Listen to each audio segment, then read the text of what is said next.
ជាបន្តទៀតបើគឺបាទធុរជនអឺរ៉ុបបានមានគម្រោងបោះទុនប្រមាណ$600,000 លានវិនិយោគទៅនៅទីក្រុងទំនើបនៅឯខេត្តកោះកុងបាទ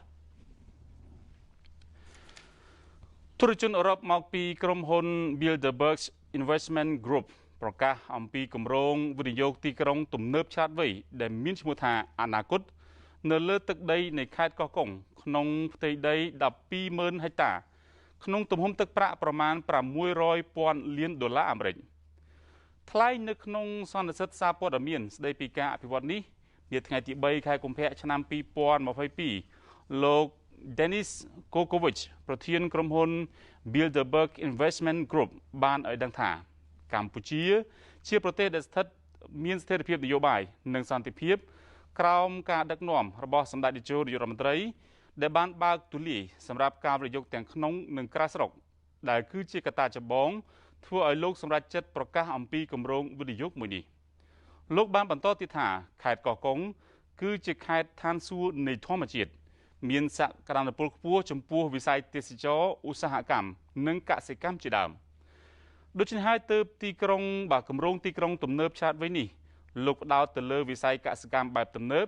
កសិទេសចរណ៍អគារខ្ពស់រោងចក្រសហគ្រាស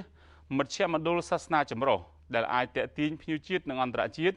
វិនិយោគិនមកពីគ្រប់ទិសទីទៅលេងទៅរស់នៅនិងលេងកម្សាន្តចន្លោះពី5លានទៅ6លាននាក់ជាមួយគ្នានេះលោកក៏បានបង្ហាញការគាំទ្រចំពោះអាដាមហ៊ុនម៉ាណែតជាបេក្ខភាពនាយករដ្ឋមន្ត្រីផងដែរដោយលោកជឿជាក់លើការដឹកនាំរបស់សម្ដេចតេជោហើយក៏ជឿជាក់ទៅលើបេក្ខភាពអាដាមហ៊ុនម៉ាណែតដូចគ្នាព្រោះតែការដឹកនាំដ៏ច្បាស់លាស់របស់សម្ដេចតេជោទើបលោកហ៊ានសម្រេចចិត្តវិនិយោគលើគម្រោងដ៏ធំសម្បើមមួយនេះនៅកម្ពុជាគូបញ្ជាក់ថាបើតាមលោក DENIS COKOVIC គម្រោងទីក្រុងឆ្លាតវៃអនាគតនឹងរួមចំណែកដល់កំណើនសេដ្ឋកិច្ចជាតិកាត់បន្ថយការចំណាក់ស្រុកជួយលើកស្ទួយកម្រិតជីវភាពរបស់ប្រជាពលរដ្ឋនៅក្នុងទឹកដីនៃខេត្តកោះកុងក៏ដូចជាទូទាំងប្រទេសព្រោះនៅពេលគម្រោងមួយនេះលេចជារូបរាងក្នុងរយៈពេល5ទៅ7ឆ្នាំទៀតនោះនឹងត្រូវការកម្លាំងពលកម្មបុគ្គលិកជំនាញនៅតាមវិស័យនីមួយៗដែលមាននៅក្នុងគម្រោងមួយនេះ